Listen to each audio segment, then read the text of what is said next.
So this Thursday was Do or Diecast, the March 2025 trade night, and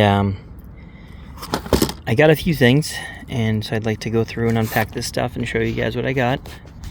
Some of the vintage stuff is pretty cool if you're into that sort of thing. Stuff you've probably never seen before. Alright, here's everything I picked up. Trying to not block it with my shadow. So, got the Dome Zero, Treasure Hunt Bonneville, a busted up old Citation X, which I like, X11. This Mercedes is fascinating. So this is a Matchbox Superfast, and instead of the gull-wing doors opening, like some of the other ones I have, the engine opens. And I'm not even sure which version of the engine this is. So it's obviously not a Mercedes V8. It looks to be transversely mounted. And I'm almost sure, and I could be wrong on this, I'm pretty sure this is the Wankel. I believe this is the Wankel variant. But either way, this is the part that I found really surprising and cool. Manual pop-up headlights. That little knob. Open, closed, open, closed. So that's pretty cool. That is one I had never seen before. I wasn't not even aware this existed. The Mirage Golf open car. Jeff made the joke, and he's absolutely right. That's one of the reasons I love this thing was because it's got the side views on it. And yes, that is in fact correct. That is a nice detail that they included, which makes me like it that much more. Plus, it's just a cool looking car. I mean, look at this thing. Look at the absurdity of this. That happy looking headlight and grille set up front.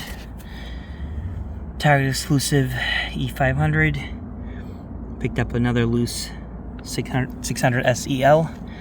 I've owned a real one of those, the only V12 car I ever owned for a real 1-to-1 scale car. I got the yellow Charger, Matchbox moving parts.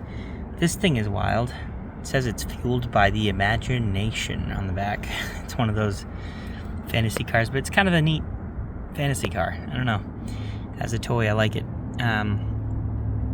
Buccaneers edition. I have a few of these.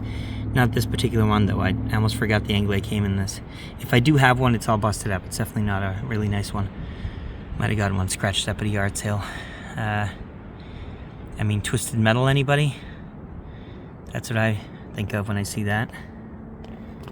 Porsche. This is cool. I won the Matchbox Super Chase. It was the raffle win that I got, which was pretty awesome. This thing's once again pretty cool. What else is there? VW bus, Jay Leno's McLaren, the Bugatti Chiron, or Mini GT. You know what? I'm gonna open that up in a second here. If you don't know what a Dome Zero is, Google it. It was supposed to be sort of Japan's answer to the Countach.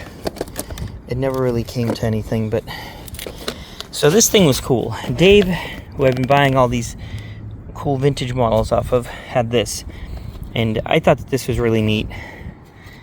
It was it's something that caught my eye last time at the last trade night in Salem, and I told him if he brought it next time, I'll try to grab it. So it's 1923 Scania Vabis Post Bus. So the little write-up card over here says, the Post Bus was developed jointly by Scania and the Swedish GPO to provide postal and passenger services in scattered rural areas. This 2.64-ton, 2,680 kilogram bus could carry 12 passengers in the mail and was powered by a 4-cylinder, 3.5 liter, developing 36 horsepower, brake horsepower. The model represents the vehicle equipped for winter operation. This thing is beyond cool. I wish we still had some snow. Actually, there is some, but it's all dirty and gross.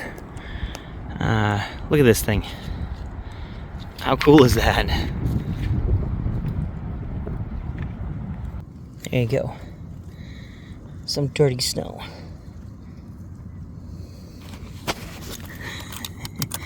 This thing's ridiculous. I love it.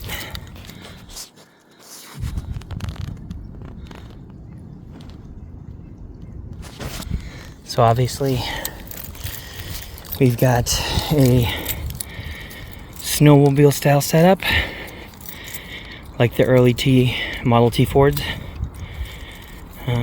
It's a little bit delicate, but still cool. I love that 1920s nose. Look at how ridiculous this thing looks. Love it. And got that Swedish Postal Service logo on there.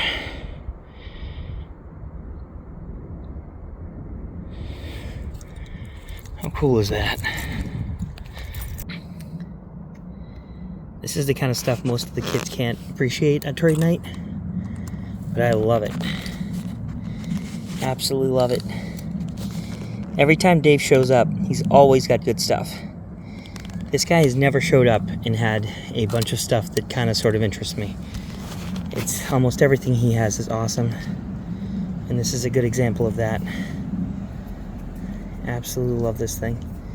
What a weird, random, completely unexpected find that I never even knew existed. And I do love the models of yesteryear, but I didn't even know this one was a thing. So that's exciting.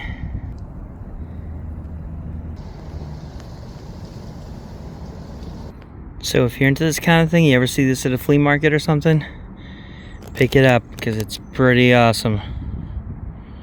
Might never see another one again. Alright, let's open up this Chiron. This thing is awesome, but... well, actually, it's a Vision Gran Turismo. That's right. Forgot. It's still a Chiron-based design.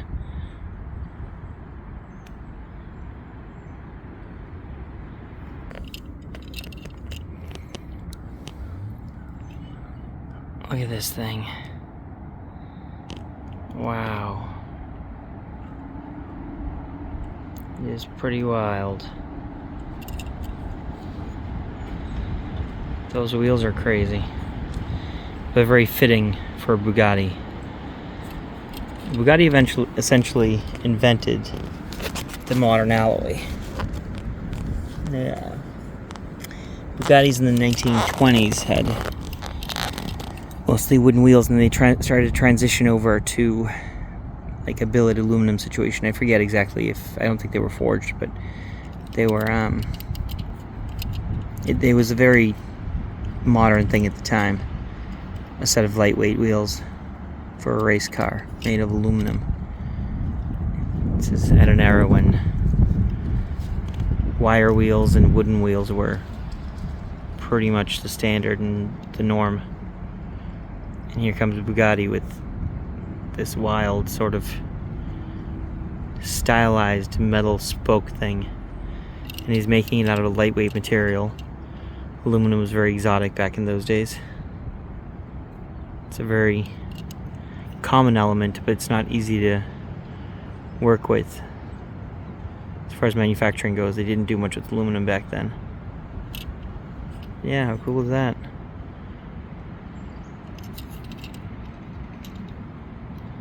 Love those side view mirrors, by the way. Or are they cameras? Either way, they're awesome. Look at that.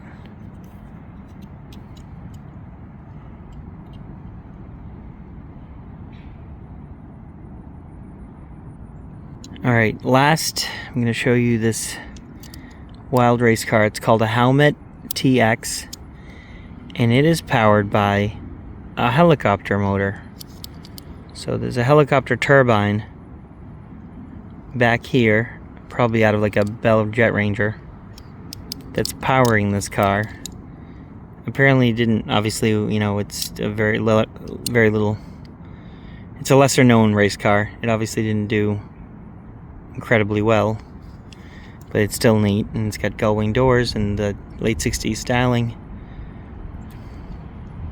Looks very much like something Porsche would do, and I love it.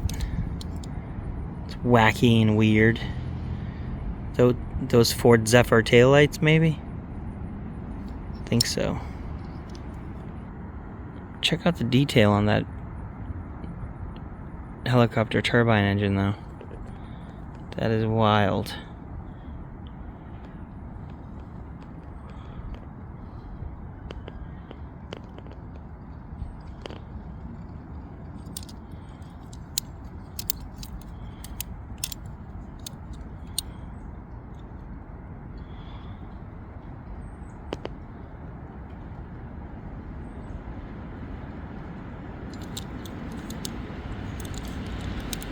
Alright, there you go. That's it.